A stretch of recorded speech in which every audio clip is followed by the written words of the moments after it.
Jorge es estudiante de segundo de bachillerato en el Instituto, bueno, de Secundaria Real Instituto Jovellanos de Gijón. Tiene 17 años y ha hecho un trabajo de investigación de bachillerato internacional en colaboración con el Instituto de Ciencias y Tecnologías Espaciales de Asturias, que sus siglas son CTA.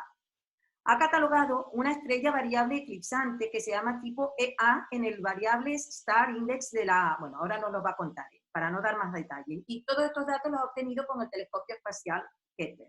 Él nos dejó el enlace y el mismo 21 de febrero de este año él presentó este trabajo en un congreso de jóvenes investigadores en Burgos y además publicó en un libro de actas de Proceeding como una conferencia internacional sus resultados. Y hoy nos los va a contar a nosotros. A mí me fascina, me encanta porque esto da muestra de cómo nuestros jóvenes también tienen gran interés por la ciencia, como lo que llamamos ciencia ciudadana va más allá y como jóvenes, como en este caso Jorge, está colaborando y haciendo trabajos de investigación y está siendo pionero en algo que a nosotros nos encanta, que es que haya más jóvenes científicos. Así que, Jorge, yo aprovecho para preguntarte, ¿ya sabes lo que quieres estudiar? Yo sí, yo quiero estudiar astrofísica. Vaya, pues muy bien. No me pongo a saltar ahora porque... Así que ahora me callo, Jorge. Gracias por entrar en este festival, por querer. No sé cómo, Gracias a ya nos contarás vosotros. cómo te enteraste. Y todo es tuyo. Pues bueno, yo, como dijo Toñi, soy Jorge Pérez González, tengo 17 años. Actualmente estoy cursando el segundo curso de Bachillerato Internacional en el IES Real Instituto Jovellanos de Gijón, Asturias, y todos los que cursamos el Bachillerato Internacional tenemos que hacer un trabajo de investigación. Y yo, como me gusta este tema de la física y de la astrofísica, pues yo decidí hacer una investigación caracterizando una estrella variable, utilizando datos del telescopio espacial Kepler. Por eso, la charla que tenía hoy preparada se llama Kepler en la eclíptica, utilizando un telescopio espacial para caracterizar una estrella variable, y se trata de un resumen de mi proyecto de investigación, un resumen a grandes rasgos de mi proyecto de investigación. Los objetivos de mi investigación era encontrar una estrella variable, es decir, una estrella cuyo brillo variase con respecto al tiempo entre los datos del telescopio espacial Kepler. Esta estrella no podía ser una estrella cualquiera, porque tenía que ser una estrella lo suficientemente brillante para poder observar y detectar esa variabilidad en el brillo desde la Tierra. Entonces, una vez encontrada esta estrella, lo que pretendía era estudiarla, buscar por qué variaba el brillo, calcular unos parámetros que, voy a explicar cuáles son, que son el periodo y la amplitud de la estrella, y finalmente darla de alta en el Índice Internacional de Estrellas Variables, que lo lleva la Asociación Americana de Observadores de Estrellas Variables. Todo esto os lo voy a contar, primero para aquellos que no conozcáis mucho el cálculo, la parte física detrás de las estrellas variables, os voy a contar unos breves conceptos para después ya centrarme en el proceso experimental y a las conclusiones que llegue, ¿no? Después discutiré el método que utilicé y luego finalmente os enseñaré la página donde se reconoce este descubrimiento, ¿no? Bueno, el primer concepto que os tengo preparado es el de curva de luz.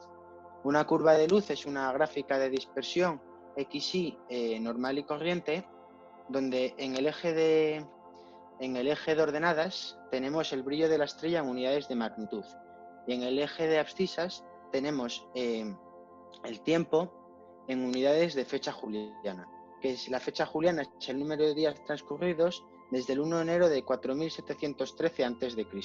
Esto lo estableció Julio César, de ahí el nombre de Juliana. Pero ¿qué pasa? Si la estrella fuese variable, como tenemos en esta gráfica, todas las observaciones no estarían alineadas en una línea recta horizontal, sino que van a estar oscilando a lo largo de la gráfica. Pero además muchas estrellas variables son periódicas, entonces estas oscilaciones en el brillo van a salir de forma periódica. Va a haber un ciclo que se va a repetir un patrón en la gráfica. Pero si no tenemos las suficientes observaciones o queremos ver ese patrón con más nitidez, podemos superponer todas las observaciones unas encima de otras y así tener más un proceso ese ciclo de manera más detallada. Esta es la curva de luz en fase, que nos va a indicar en qué parte del ciclo se sitúa ese brillo en concreto. La fase viene porque no podemos representar ya la fecha juliana, porque el ciclo puede empezar hoy como puede empezar mañana. El ciclo puede durar un día, entonces empieza hoy, empieza mañana y empieza pasado mañana. Entonces tenemos una magnitud donde nos indica en qué punto del ciclo se sitúa esa observación y que vamos a definir como fase. La fase se define como el tiempo en el que sacó la observación, partido menos un tiempo inicial que se llama época. Esto lo elige el observador, el inicio del ciclo, el que considere el inicio del ciclo, partido de un periodo total, que es el tiempo que dura el ciclo. Vale, una vez dicho esto, ya podemos adentrarnos en el mundo de las estrellas variables. Según el catálogo general de estrellas variables, hay 5 tipos de estrellas variables y por lo tanto va a haber 5 tipos de por qué se va a causar esa variabilidad, ¿no? Yo solo me voy a centrar en las eclipsantes porque la que encontré fue una eclipsante y bueno, por las limitaciones del tiempo no puedo centrarme en todas. ¿Pero qué tienen de especial las eclipsantes? Bueno, que no es una estrella, sino que son dos. Es una estrella en la que orbita una alrededor de la otra. Al situarse la pequeña con respecto a la grande, vamos a tener un descenso en esa curva de luz, vamos a tener un mínimo porque se ha proyectado una sombra. Al situarse la grande con respecto a la pequeña, vamos a tener un mínimo principal. Entonces, todas las curvas de luz de una estrella variable eclipsante tienen esta característica: un eclipse principal y un eclipse secundario. Según cómo sea según el catálogo general de estrellas variables, según cómo sea esta curva de luz, vamos a encontrarnos 3 tipos distintos de estrellas variables. El primer tipo son las eclipsantes tipo EA, donde los eclipses están bien definidos, como podemos ver aquí, se sabe perfectamente cuándo empieza y cuándo acaba, y fuera de esos eclipses la estrella no presenta casi ninguna variabilidad. Como podemos ver aquí, el brillo se mantiene constante fuera de los eclipses. Además, estos eclipses los mínimos son picudos, pinchan si los tocas por debajo, que veremos que en otros tipos no son picudos. Las eclipsantes tipo EB es el otro tipo de estrella variable, donde los eclipses siguen estando bien definidos, ya se sigue sabiendo más o menos cuándo empieza el eclipse y cuándo acaba, pero fuera de esos eclipses ya se empieza a ver cierta variabilidad. Además, estos mínimos son redondeados, no como lo eran antes que pinchaban, sino que ya no pinchan, están curvos de cierta manera. Y finalmente tenemos el tercer tipo y último, que es el de las eclipsantes tipo EW. Las EW son estrellas que ya sería el caos completo, si lo queríamos decir así. No se sabe cuándo empieza el eclipse y cuándo acaba, y el brillo está en constante cambio. No hay periodos de brillo constante. Entonces, bueno, una vez dicho esto, ya podemos adentrarnos en la parte experimental de mi investigación, que bueno, que es la parte más interesante, a mi parecer. En primer lugar, utilicé el telescopio espacial Kepler de la NASA, que se puso en órbita en el 2009, bueno, aquí tenéis una foto del telescopio, y se lanzó con este cohete del United Launch Alliance, el Delta II. O sea, aquí pone Search for Extraterrestrial Planets, que es búsqueda de planetas extraterrestres, que esa era la misión realmente de Kepler. No era buscar estrellas variables, aunque yo lo uso para buscar estrellas variables, sino que la misión espacial Kepler tenía como objetivo buscar planetas extrasolares, es decir, planetas que estaban fuera de nuestro sistema solar. Aquí tenéis una diapositiva de la ESA, de la Agencia Espacial Europea, que nos indica los diferentes métodos para encontrar exoplanetas. Pero los más conocidos son la fotometría de tránsito, el método de tránsito y el método de las velocidades radiales, es decir, mediante espectroscopía Doppler. El del método de tránsito es el que decidió utilizar la NASA, y gracias a esta decisión yo pude usar estos datos para encontrar una estrella variable y caracterizarla. El método de tránsito es bastante sencillo de entender. En primer lugar, tenemos una estrella que estaríamos observándola y analizando el brillo de la estrella frente al tiempo. Como hemos visto hasta ahora, una curva de luz donde tenemos brillo frente al tiempo. Al pasar el planeta por delante de la estrella, esto supondría un descenso en esta curva de luz porque se ha producido un eclipse. Va a haber una sombra proyectada sobre la Tierra y por lo tanto el brillo total de esa estrella va a disminuir. como yo necesito brillo frente al tiempo, para mis datos, para caracterizarla, pues estos datos me servían para encontrarla. Pero bueno, os adelanto que la estrella que encontré está en la constelación Acuario, y para entender por qué busqué en la constelación Acuario hay que entender un poco toda la vida de Kepler. Kepler tuvo dos misiones. En primer lugar iba a tener una, pero acabó teniendo dos. En primer lugar fue la misión Kepler, que estaría observando el tren Cisne y la Lira. Pero en el 2014 se estropearon dos de sus giroscopios y el telescopio ya no podía enfocar. Entonces ya no podía quedarse quieto mirando una estrella. Si recordáis, Hubble se salió al espacio a arreglarlo varias veces, pero Kepler estaba constantemente alejándose de la Tierra y estaba en una órbita solar. Además, ya no disponíamos del transbordador espacial para salir a arreglarlo, entonces salir a arreglarlo no era una opción. Entonces la NASA estuvo a punto de cancelar la misión, pero en el último momento salió la idea de la misión K2, que sería la segunda misión en la que el telescopio estaría en funcionamiento. Esta sería hacer que el viento solar incidiese sobre la parte trasera del telescopio, de tal manera que la incidencia de este viento solar fuese perpendicular a una directriz imaginaria que tendríamos aquí. De esta manera el torque ejercido sería nulo y el telescopio no estaría constantemente girando sobre el eje, entonces se podría mantener fijo. De todas formas tendría un bamboleo de cada 6 horas en la curva de luz, pero bueno, esto se podría corregir. Para hacer que estas dos condiciones se cumpliesen, se tuvo que hacer que el telescopio estuviese en la eclíptica y además se tuvo que estar orientando a distintas zonas del espacio porque tenía que cumplirse esta condición. Entonces, esto va a dar lugar a las diferentes campañas de Kepler que estarían observando distintas zonas del cielo. Y por lo tanto ya no se va a centrar únicamente en las constelaciones del Cisne y la Lira. Tenemos aquí un resumen de las 19 campañas de Kepler de la misión K2 desde el 2014 hasta el 2018, y yo en concreto me centré en la campaña 12, que es esta que tenemos aquí, que estaría observando la constelación de Acuario. ¿Por qué esta constelación? Porque es favorable de observar en los meses de otoño e invierno, que sería yo cuando estuviese investigando. Y también, Asturias no es que sea el mejor sitio para observar el cielo, entonces también había que facilitarse un poco la vida en ese sentido. En esta campaña encontré la estrella EPIC 256, 257, 206, más o menos a unos 700 años luz de la Tierra, que estaría un poco por encima de la constelación de Acuario. La eclíptica más o menos estaría por aquí abajo, ¿no? Pero una vez teniendo estos datos y ya sabiendo qué estrella estudiar, tuve que comprobar que estos datos fuesen válidos. Y para ello tuve que utilizar los datos de la base de datos del telescopio Pan-STARRS en Hawái, de la Universidad de Hawái, para obtener esta foto que tenemos aquí.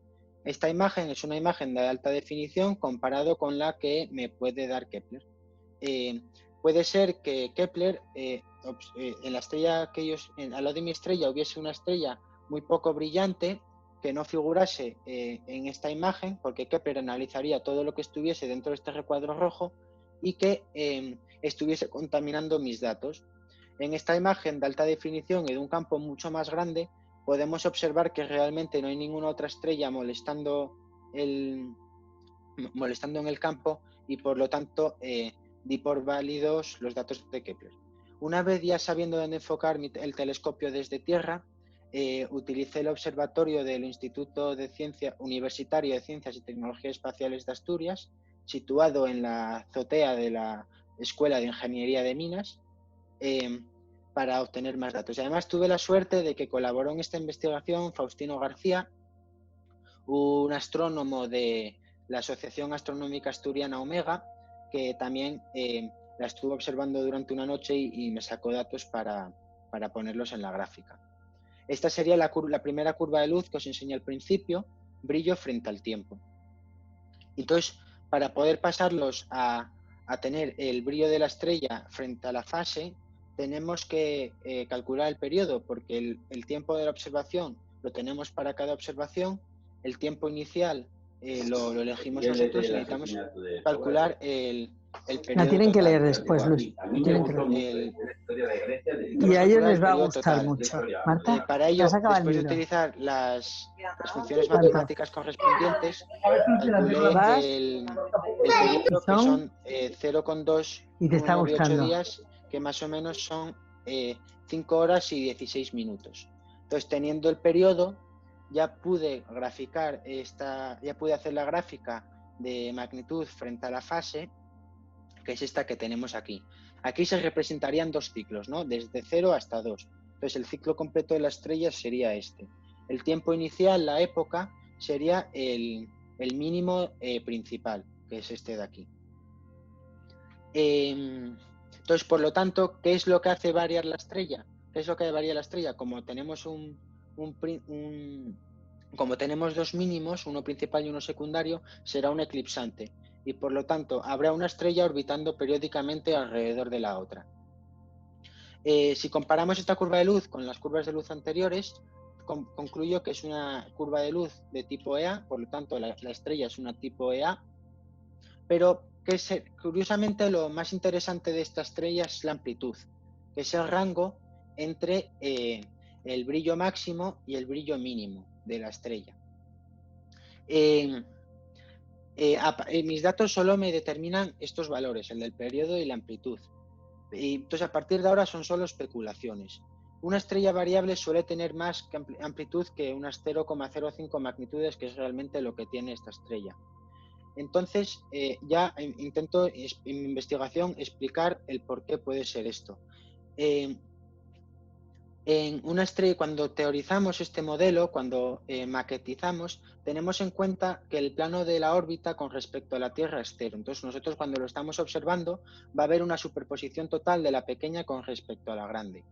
Y eso va a determinar eso va a hacer una determinada amplitud, porque se va a proyectar una determinada sombra, se va a tapar una determinada superficie de la estrella y por lo tanto una determinada cantidad de luz.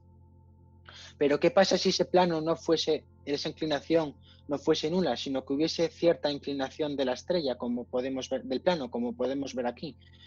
Al pasar la pequeña por detrás de la grande, ya no habrá una superposición total y no toda la luz de la estrella pequeña pasará, se tapará. Y lo mismo sucederá con la estrella pequeña con respecto a la grande, como podemos ver aquí.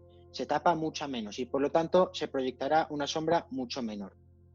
Pero bueno, esto se podría determinar experimentalmente, se podría obtener objetivamente mediante observaciones espectroscópicas, pero necesitaba un material que no tenía y por lo tanto mi investigación acabó aquí. Pero bueno, fue suficiente para que me la aceptasen en el Catálogo Internacional de Estrellas Variables y donde se me reconociese como el descubridor de la estrella, que bueno, para mí ya es bastante. Entonces, bueno, muchísimas gracias por su atención y también muchísimas gracias a la Fundación Starlight por brindarme esta oportunidad. Y bueno, finalmente quería agradecer a ciertas personas que no hubiese sido posible estar hoy presentando aquí sin ellas, sin su colaboración. Y en primer lugar es al astrofísico investigador en exoplanetas, Enrique Díez Alonso, del Instituto Universitario de Ciencias y Tecnologías Espaciales de Asturias, porque en la parte astrofísica del trabajo fue mi mentor, ¿no? Mi supervisor en ese sentido. También quería dar las gracias a Javier de Cos, el director del instituto, por darme acceso a sus instalaciones. Obviamente quería dar gracias a Faustino García, como mencioné, por sus observaciones. Él es de la Sociedad Astronómica Asturiana Omega. Y finalmente quería dar las gracias a dos personas más. Alfonso Colla, profesor jefe de Física y Química y jefe de estudios del Real Instituto Jovellanos de Gijón, también astrónomo de la Sociedad Astronómica Asturiana Omega, por haber estado también pendiente de mi investigación y haberme puesto en contacto con toda esta gente del ICTEA y de Omega. Y también finalmente quería dar las gracias a una de las personas más importantes en este trabajo, María Victoria Perandones Moreno, mi profesora de física y mi supervisora oficial en este trabajo. Entonces, muchísimas gracias. Jorge, has causado una gratísima impresión, todo el mundo está hasta orgulloso explicando qué bien lo has trabajado, no solo se ve el excelente trabajo, ha sido muy importante cómo has desarrollado toda la charla siguiendo el método científico como toca, has sido capaz de sintetizarlo en poco tiempo, aunque hayas pasado unos minutitos, perfecto, vamos, hubiéramos seguido mucho más tiempo, y la verdad que es de agradecer que veo que me llama la atención que hayas mencionado a tu profesora también de física, me imagino que ha causado también impacto en ti, que te ha animado a seguir por esta línea, y además, ¿sí es así? Sí, bueno, ella fue también la persona que me estuvo revisando todos los borradores y quien me estuvo apoyando en este trabajo y, bueno, quien figuró como supervisora oficial. Fantástico. Oye, que no todo el mundo ha descubierto una estrella, ¿eh? Y además la ha estudiado de esa manera. Bueno, yo aquí la gente está encantada por lo bien que lo has hecho. Además bueno, tu generación son también la esperanza nuestra y seguro que ustedes se van a encontrar con una gran cantidad de datos. Además, ustedes son de esa generación de los gigastelescopios, de lo que yo voy a hablar mañana, Sí. y de esos telescopios satélites del James Webb y otros que van a suceder a esto, con lo cual pues vemos que partimos de una buena materia prima. Bueno, yo me callo por si alguien quiere hacerte alguna pregunta, que levante la mano o que se ponga en modo, se quite el modo silencio y comparta. Hola, hola. Aquí Alba, cuéntanos. Hola. Bien, yo quería preguntar por qué utilizáis el calendario juliano tan frecuentemente. ¿Qué ventajas tiene? Hola, Toñi, ¿cómo estamos? Muy bien. A ver, es que son dos conceptos muy diferentes. Una cosa es el calendario juliano creado por Julio César, que dejó de usarse en Occidente en el siglo XVI, y otra cosa es la fecha juliana creada por el astrónomo Scaliger en honor de su padre Julius Scaliger, y que es una manera continua de contar el tiempo que se remonta, pues no sé, a varios miles de años antes de nuestra era, y que va contando los días continuamente. Y es un flujo continuo de tiempo que permite usar una base temporal única. Es cierto que el calendario juliano, al tener los días, el calendario egipcio se usó, no el juliano, sino el egipcio, se usó en observaciones astronómicas precisamente hasta que Scaliger creó este nuevo sistema que es el que usamos hoy en día los astrónomos.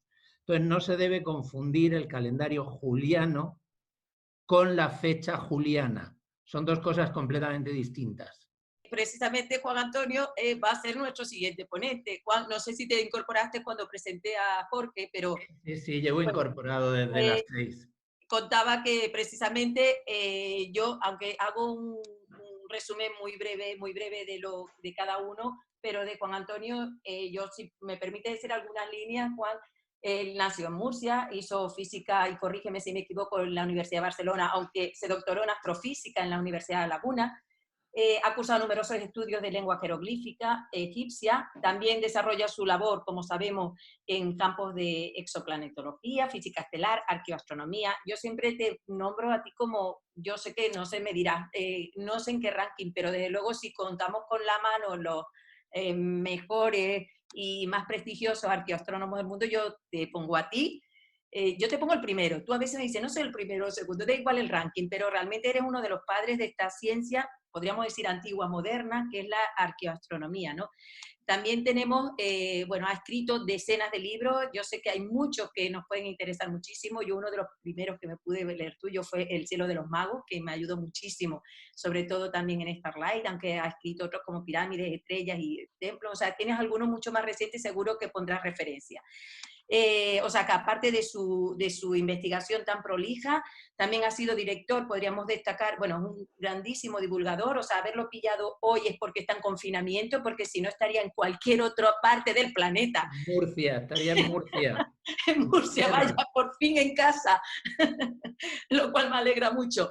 Ha escrito, bueno, infinidad de artículos en revistas científicas, también fue director del Museo de la Ciencia del Cosmos, de la Ciencia y el Cosmos en Tenerife, presidente de la Sociedad Europea de Astronomía Cultural, del Comité de Adjudicación de Tiempos también de Canarias, y en la actualidad, bueno, también ha sido editor adjunto del Journal for the History of Astronomy y coeditor de la revista Arqueoastronomía, ¿no? Arqueoastronomy de Journal for Astronomy and Culture. Entre otras cosas, bueno, es uno de los eruditos en este campo de la arqueoastronomía. Nosotros desde Starlight sabemos que, bueno, y hay otros muchos hitos que se le pueden atribuir. Yo he nombrado en definiciones como lo de patrimonio cultural cuando hemos hablado de Risco Caído, y otros muchos trabajos que ha desarrollado en la IAU, etcétera. Pero decir que a nosotros, dentro de la familia Starlight, que prácticamente casi todos estamos involucrados, siempre hemos dicho que la importancia es singularizar los territorios, y si no es simplemente, que no es tan simple interpretar el cielo, sino unirlo y maridarlo con todos los recursos culturales, científicos, medioambientales, de biodiversidad, etcétera, del territorio. Y uno de los más potentes viene a ser la arqueología. Entonces, Juan Antonio va a hablarnos de astronomía y patrimonio mundial. Millones de gracias, Juan Antonio, por estar aquí, que sé que tu tiempo es oro, y seguro que vamos a aprender muchísimo. Todo es tuyo. Cuando tú quieras, si quieres compartir pantalla. Voy a compartir pantalla. Muchas gracias a todos por estar hoy aquí, y gracias a ti, Toñi, por contar conmigo. Pues nada, como comentaba anteriormente Toñi, voy a hablarle de una de mis líneas de trabajo más importantes actualmente, que es la de astronomía y patrimonio mundial. Me voy a concentrar en España, aunque voy a explicar algunos casos de más allá. Cuando uno piensa en astronomía y patrimonio mundial, uno siempre le viene a la mente Stonehenge, ¿no?, en Inglaterra. Pero afortunadamente hay vida más allá de Stonehenge. Hay muchos otros sitios en el mundo donde la relación entre astronomía y monumentos antiguos es bastante sugerente. Podíamos contar, por ejemplo, con el Antiguo Egipto, donde hay continuas referencias astronómicas tanto en los papiros astronómicos como en los relojes diagonales, como en los textos de las pirámides, los calendarios festivos, los techos astronómicos, la orientación de templos e incluso paisajes cósmicos, donde, por ejemplo, en los campos de pirámides hay una relación muy estrecha entre eventos astronómicos, la localización de las pirámides e incluso elementos del paisaje cercano. La relación entre astronomía y patrimonio mundial comenzó en el Año Internacional de la Astronomía, cuando la UNESCO y la IAU se aliaron para promover la iniciativa Astronomía y Patrimonio Mundial, que se fue desarrollando a lo largo de los años, hasta que en el año 2015, en la reunión de la Unión Astronómica Internacional en Honolulu, se creó una comisión especial, la World Heritage and Astronomy, de la que actualmente soy vicepresidente, y Toñi, de hecho, es una de las vocales, o sea que es un tema que nos interesa mucho a los dos, ¿no? ¿En qué se relaciona la astronomía y patrimonio mundial? Pues bien, lo que tenemos que intentar es encontrar en nuestros monumentos una serie de criterios que a nivel astronómico cumplan los criterios que impone la UNESCO y que dan el valor universal excepcional. Están en inglés, pero no se preocupen, se los voy a comentar brevemente en castellano cada uno de ellos. El primero es representar una obra maestra del genio creativo humano. Luego, que represente un intercambio de valores humanos. Ese es el segundo. El tercero, ser un testimonio único de una tradición cultural o una civilización. El cuarto, ser un ejemplo excepcional de un edificio o de un conjunto tecnológico o de la arquitectura. El quinto, ser un ejemplo excepcional de la interacción del hombre con su medio ambiente, con el ambiente que le rodea. Y finalmente el sexto es como una mezcla de los 5 anteriores, ¿no? Por tanto, cuando queremos buscar un lugar que pueda ser declarado patrimonio mundial debido a su valor universal excepcional, tenemos que buscar algo que se relacione con algunos de estos 5 criterios. Por ejemplo, hay ahora mismo un equipo peruano que está tratando de que el lugar de Chanquillo, supuestamente el observatorio más antiguo de las Américas, sea declarado patrimonio mundial.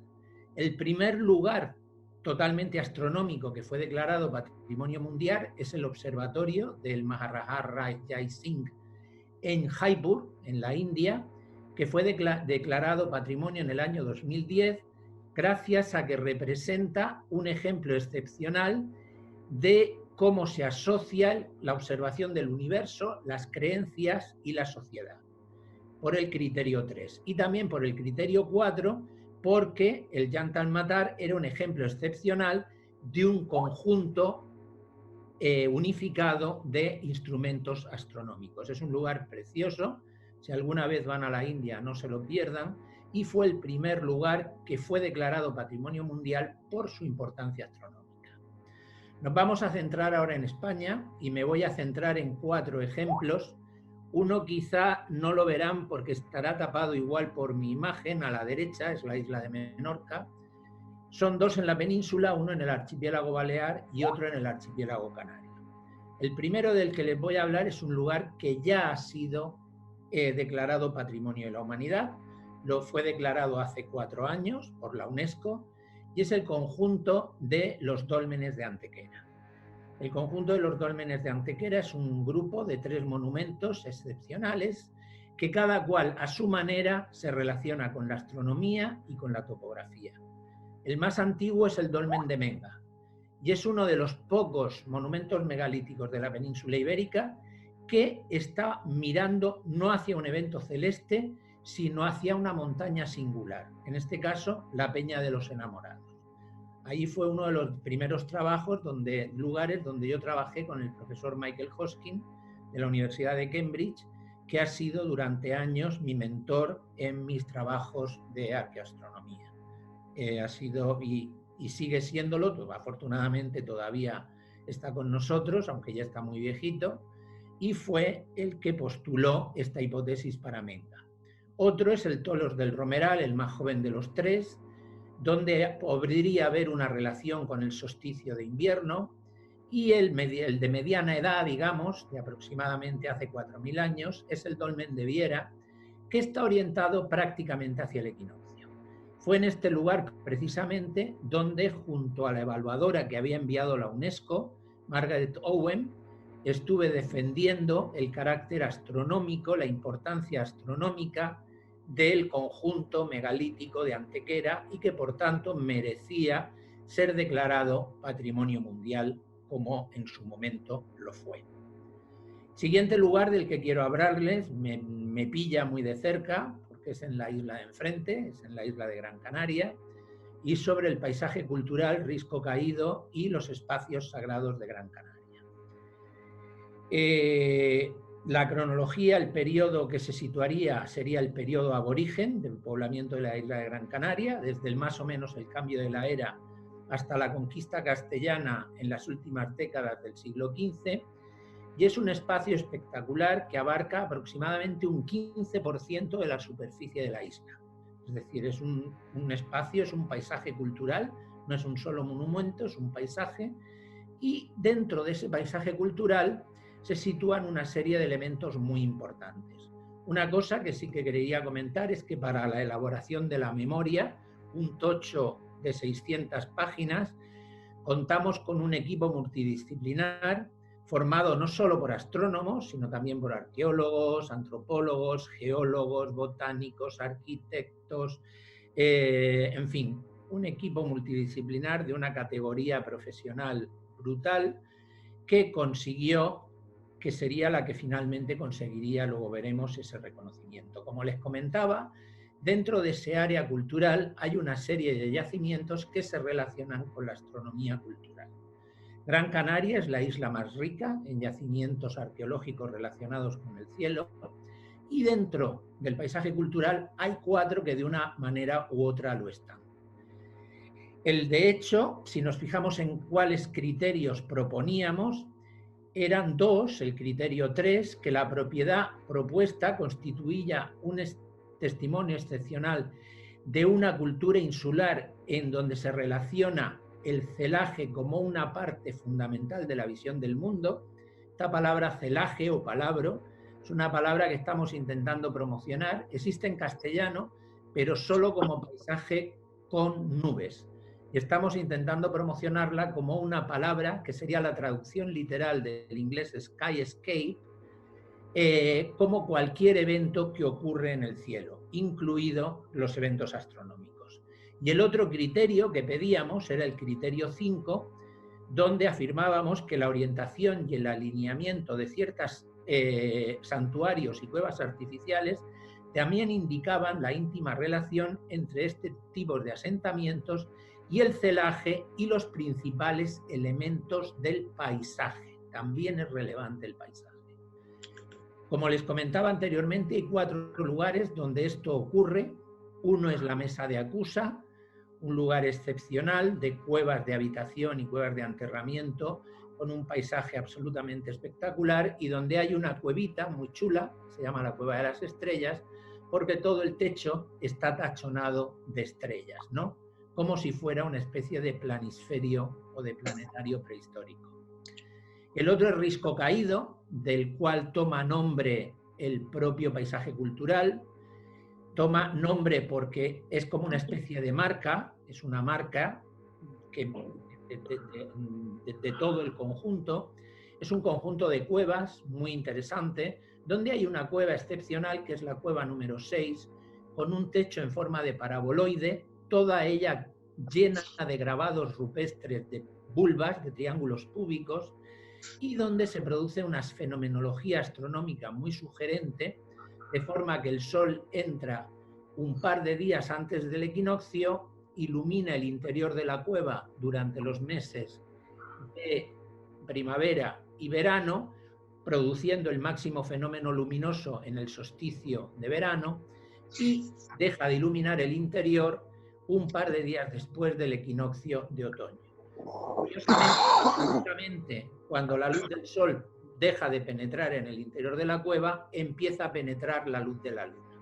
Es decir, los meses lunares y otoñales e invernales es la luz de la luna la que penetra en el interior. Esta dualidad, que creemos que es significativa, nos habla un poco del simbolismo que quizá estas poblaciones quisieron darle a este santuario con un marcado carácter astronómico. El otro lugar importante es Cueva Candiles, que tiene el mayor conjunto de grabados rupestres de triángulos cúbicos del mundo. Es un lugar de arte rupestre tremendamente singular y que, desde el punto de vista topográfico, es muy relevante porque su acceso, esta especie de vulva, de cueva en forma de vulva, está orientado hacia un gran monolito que se observa en la distancia. Ese monolito es el Roque Ventaiga. El Roque Ventaiga es el elemento central del paisaje cultural, el elemento topográfico central del paisaje cultural, el gran Roque Ventaiga. El otro sería el Roque Nublo, que se encuentra en el borde oriental del paisaje cultural, también incluido en él, y donde se encuentra un gran santuario, un almogarén, excavado en la roca por los aborígenes de Gran Canaria. Este santuario es, justo a Risco Caído, lo más cercano a un observatorio astronómico que podríamos inferir en las culturas insulares del archipiélago canario, con toda la cautela en el uso de la palabra observatorio, puesto que no nos estamos refiriendo a observatorio en el sentido moderno de la palabra, sino en un sentido donde se realizaban observaciones astronómicas con fines rituales y casi con certeza también con fines calendáricos. Como les comentaba anteriormente, tuve el placer y el honor de formar parte de esa misión que trabajó durante un periodo muy largo, durante 7 largos años, 5 de los cuales fue un trabajo arduo, hasta que finalmente en el verano de 2018 tuvimos nuestra evaluación, vinieron los evaluadores de ICOMOS con una serie de preguntas muy duras, luego tuvimos reuniones en París, pero finalmente conseguimos, quizá porque hicimos libaciones rituales en el Ventaiga en apoyo de la candidatura, siguiendo la tradición aborigen, que en julio de 2019, en Bakú, el sitio fuera finalmente declarado también Patrimonio Mundial, con el celaje como uno de los 3 pilares básicos de la candidatura. Los 2 últimos lugares de los que quiero hablarle son Menorca, donde también me he metido en el equipo que defiende la candidatura de la Menorca talayótica, candidata a Patrimonio Mundial, es una candidatura muy fuerte, es una candidatura muy sólida, basada en los monumentos ciclópeos de la isla de Menorca. Por un lado, los talayots, que los comparte con Mallorca, aunque los de Mallorca son de mucha menor escala y entidad, los de Menorca son brutales, y luego dos fenómenos que solo existen en Menorca: las navetas funerarias y los grandes santuarios con taula. Ambos dos tienen patrones de orientación muy curiosos que se relacionan, en particular las taulas, no tenemos ninguna duda, con el cielo. Pensamos que con una configuración celeste excepcional, formada por la Cruz del Sur y las dos estrellas más brillantes de Centauro, que no eran visibles, que no son visibles en los cielos de la Menorca actual, pero sí lo eran en época talayótica. Por tanto, estamos batallando para que se reconozca el valor universal excepcional, y ya España ha decidido que va a ser nuestro candidato a monumento seriado en el año 2021. Con lo cual, si Dios quiere y el COVID-19 lo permite, en septiembre del año que viene tendremos nuestra evaluación en Menorca, por lo cual estamos ahora mismo teletrabajando todos como locos para sacar adelante la propuesta coordinada por Cipriano Marín, que es el mismo que coordinó la de Gran Canaria, lo cual de alguna manera es una cierta garantía de éxito. La última que le quiero hablar es un futurible, es algo que está en mente, y es la defensa de las santas alentejanas como patrimonio mundial, también en base a su carácter astronómico.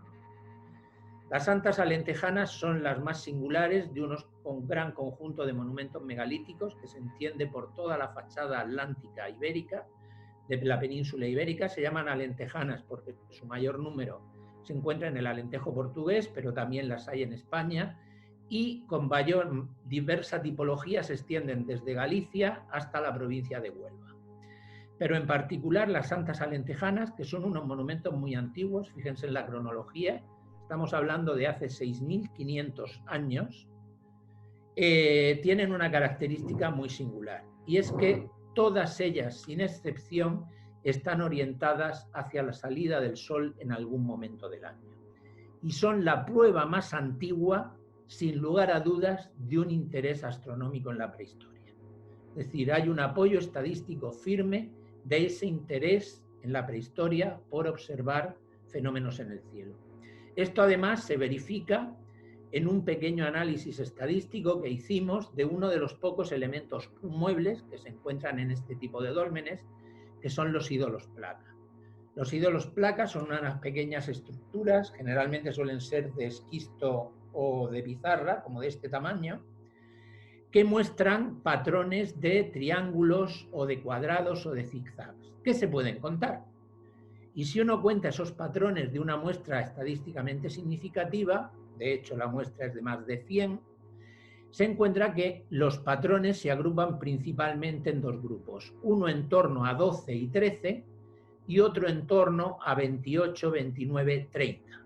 12 o 13 es el número de lunaciones que caben en un año trópico, 29, 28 es el número de días que hay en una lunación. Es decir, de alguna manera podemos saber que los constructores de las salas alentejanas estaban interesados en el cielo, y es más, podemos afirmar que estaban interesados en los movimientos del Sol y de la Luna, casi con seguridad con fines calendáricos. Desafortunadamente, en este caso no tenemos evidencia histórica como la teníamos en el caso de Gran Canaria, no tenemos evidencia escrita como la tenemos por ejemplo en Egipto, pero tenemos un enorme peso estadístico que apoya las sugerencias de un interés astronómico en esas regiones, y esperamos en su momento, si conseguimos poner de acuerdo a las autoridades españolas y portuguesas, y en especial a las españolas de diversas comunidades autónomas, lo cual no siempre es trivial, estamos teniendo un ejemplo claro de ello ahora mismo, ¿no?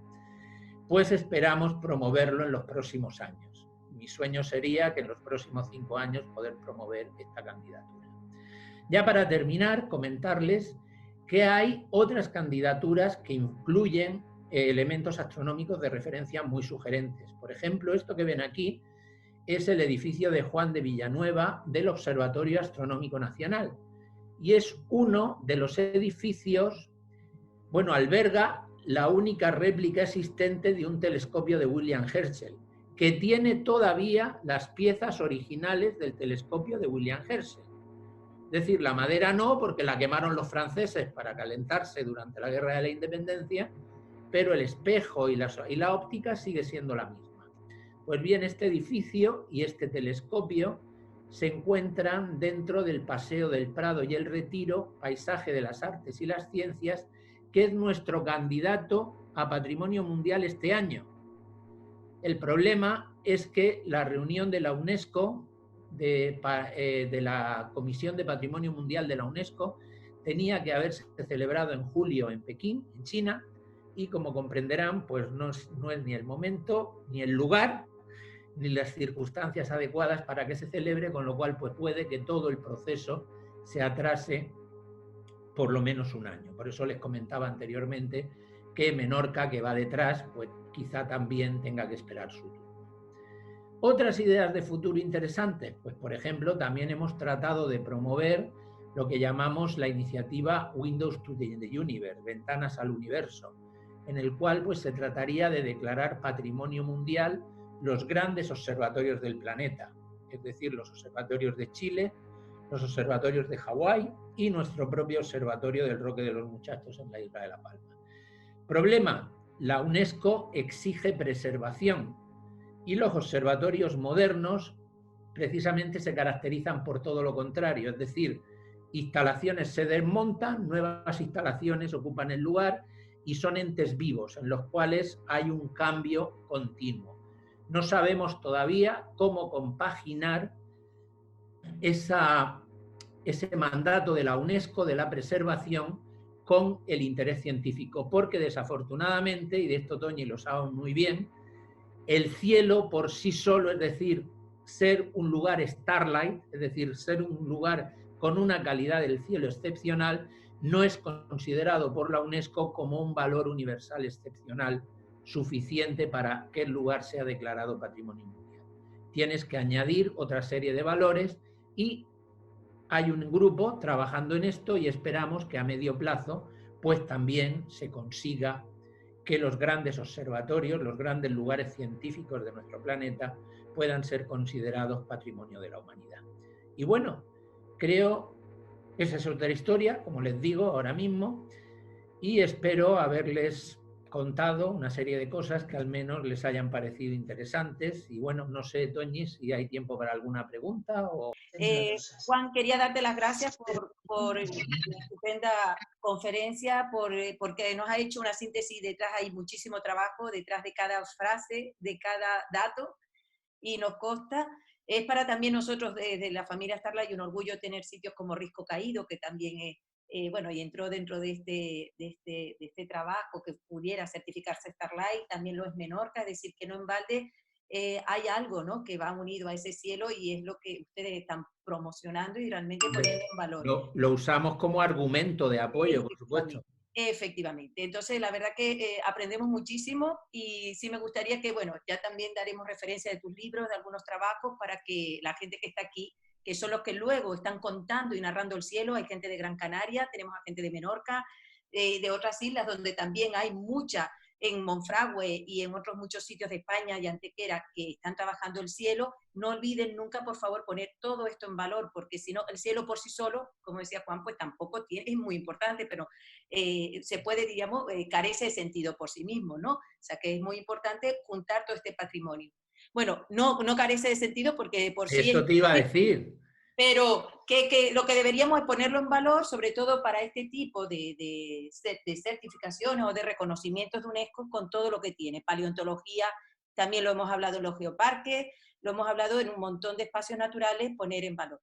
Yo también quería decir que dentro de la iniciativa Starlight se promovió, de hecho creo que en el artículo 8, el tema de ventanas al universo, que ahora lleva la IAU con Como, y que de hecho Cipriano fue uno de los creadores de esta iniciativa Starlight, ¿no? Bueno, yo me voy a callar. Hay gente que te pregunta, por ejemplo, si se han estudiado los petroglifos del Monte Arabí en el municipio de Yecla, en Murcia. Buena pregunta. Sí, ¿Dani? sí. Hace algunos años me invitaron los de la Agrupación Astronómica de Yecla a una conferencia en Yecla y fui un par de días antes y me acompañaron al Monte Arabí. Estuvimos analizando los petroglifos, son tremendamente interesantes. Discutimos la posibilidad de que pudiera, sobre todo, los grandes conjuntos de cazoletas y canales que se encuentran cerca de las pinturas rupestres, al pie del Arabilejo, sobre todo, que pudieran de alguna manera representar constelaciones. El problema ahí es que la pareidolia es muy fuerte, es muy difícil reconocer patrones. Yo te podría decir, pues sí, mira, hay algunos que se parecían al cisne, hay algunos, pero claro, hacer una generalización de ese tipo es muy arriesgado. Lo que sí que es cierto es que parece existir una conexión visual entre el actual Cerro del Castillo en Yecla y el Monte Arabí, de forma que el sol, creo que es en el solsticio de verano, según se observa desde Yecla, se pone por el Arabí, lo cual de alguna manera, si pensamos que en Yecla debió existir un asentamiento desde época prehistórica y casi seguro en época ya ibérica, sí que podría haber algún tipo de relación topográfico-astronómica entre el Arabí y su entorno. Pero el tema de los grabados rupestres es mucho más problemático. Juan, también te preguntan aquí, Miguel, si conoce los dólmenes de Gorafe en Granada. Ah, sí, claro, por supuesto. Bueno, perdón, vamos a ver, miento. No conozco explícitamente los dólmenes de Gorafe. ¿Por qué? Porque siempre que voy de Granada a Murcia o viceversa, voy con prisas porque yo soy de Murcia. Entonces, es aquello de que nunca hemos parado y tengo ganas de parar como locos. Pero sí que es cierto que los dólmenes de Gorafe sí que fueron medidos por Michael Hosking en los 90 y tienen un patrón astronómico bastante evidente. O sea, no tan claro, no tan certero como el que tienen las Santas Alentejanas y los dólmenes de la fachada atlántica, pero sí que hay una conexión astronómica importante. De hecho, de Gorafe se llega fácilmente a Los Millares, que es el otro lugar donde la astronomía y la relación entre astronomía y topografía se muestra en toda su crudeza, ¿no? Sí, los dólmenes de Gorafe son muy singulares y tengo unas ganas locas de conocerlos. Qué bueno, pues aquí tienes Miguel, que seguro que te acompañaría encantado. Tienes también a Meyer, que te escribe desde República Dominicana, desde donde te manda un saludo y dice que es miembro de la Sociedad Astronómica Dominicana. Supongo que en República Dominicana y también Centroamérica hay mucha riqueza también arqueoastronómica, Juan. Bueno, en Mesoamérica, por supuesto, o sea, aztecas, mayas, zapotecas construyeron sus ciudades. De hecho, hoy mismo me acabo de leer un artículo que estoy haciendo de referee de Iván Sprice, que es uno de los más grandes arqueastrónomos latinoamericanos. Bueno, él es esloveno, pero hizo la tesis en México y está casado con una mexicana, con lo cual es de los nuestros.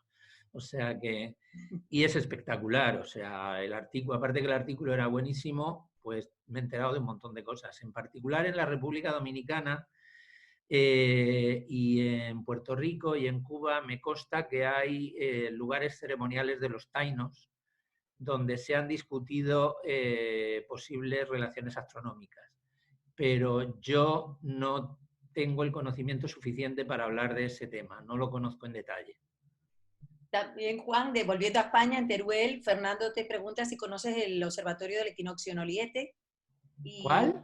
El de Oliete, Fernando, ¿quieres participar? ¿Dónde se encuentra? En Oliete, el abrigo de la Tía Chula, norte de Teruel. Ajá. Equinoccio de primavera y de otoño.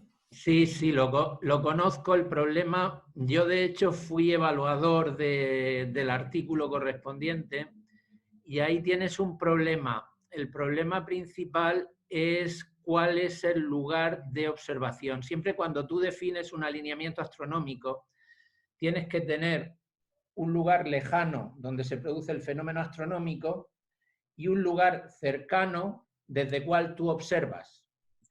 Entonces, la fenomenología astronómica que se produce en ese roquedal es singular. El problema es que el lugar desde el cual se observa esa fenomenología astronómica no está marcado por ningún resto arqueológico. ¿De acuerdo? Es decir, no hay nada que indique que aquel lugar era importante. Y por tanto, eso lo que a mí me dice de alguna manera es que no podemos estar seguros de que esa orientación o que ese fenómeno astronómico fuera intencionado. ¿De acuerdo?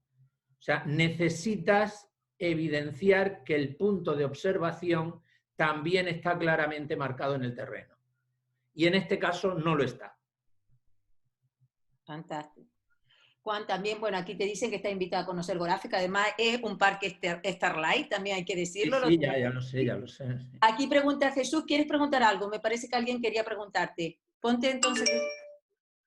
Hola, sí, quería preguntar... Uy, espera, que quito por aquí el fondo este. Quería preguntar si no crees que habría que reescribir de nuevo la historia debido a la antigüedad de la arqueastronomía, o sea, los restos que hay tan antiguos. Al final no se sabe, se supone que algunos son más antiguos de lo que en un principio se dice. Es lo que quería preguntar. ¿Cuáles son más antiguos de los que en un principio se dice? A mí los que me consta que son más antiguos, que hay pruebas certeras de interés astronómico, son las santas alentejanas. No hay ninguno más antiguo. ¿A cuáles te refieres que sean más antiguos?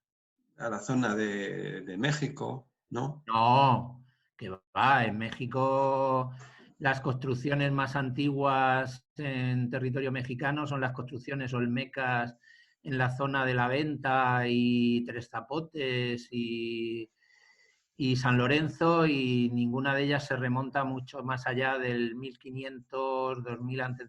De hecho, los monumentos más antiguos de las Américas se encuentran en Perú y en particular en la ciudad de Caral. En la ciudad de Caral, donde hay una serie de grandes construcciones piramidales, las fechas de carbono 14 son claras, estamos hablando del 2500 a.C., y justamente, o sea, son casi contemporáneas de las pirámides de Egipto, bueno, prácticamente contemporáneas, en el tiempo, ¿eh? Eso no significa que tengan nada que ver unas con las otras. Sí, sí. Y allí sí que acabamos, de hecho, nos acaban de aceptar en Latin American Archaeology un artículo donde probamos que es el primer lugar donde, sin lugar a dudas, se realizaron observaciones del cielo. Por eso antes decía, cuando hablaba de Chanquillo, que hasta hace poco se consideraba como el observatorio prehispánico más antiguo, ahora quizá esa frase habría que matizarla. Bien, gracias. Gracias, Juan. Mira, y ya para no quitarte mucho tiempo, te doy un comentario y una pregunta. Mari, ¿quieres hacer una pregunta sobre los ídolos? Tenías aquí una pregunta. ¿Quieres formularla tú misma? Sí, hola. ¿Qué representaban los ídolos placa y cuál era su relación con la astronomía? Porque lo has mencionado, pero no me ha quedado claro. Vamos a ver, los ídolos placa son bioculados, entonces obviamente debían ser muy importantes porque se depositaban en el interior de los dólmenes. Es de los pocos elementos muebles que se han encontrado. Suelen tener dos agujeros, lo cual indica que posiblemente alguien los llevaba colgado al cuello. Casi con seguridad los chamanes o los sacerdotes, o llámalos como quieras, de la tribu.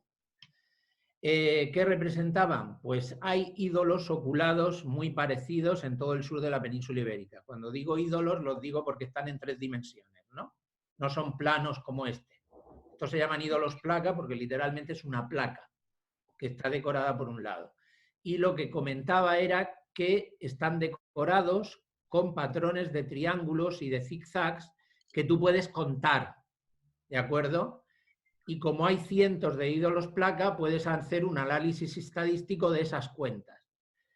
Y el análisis estadístico de esas cuentas demuestra un interés por la observación del ciclo lunar y del ciclo solar.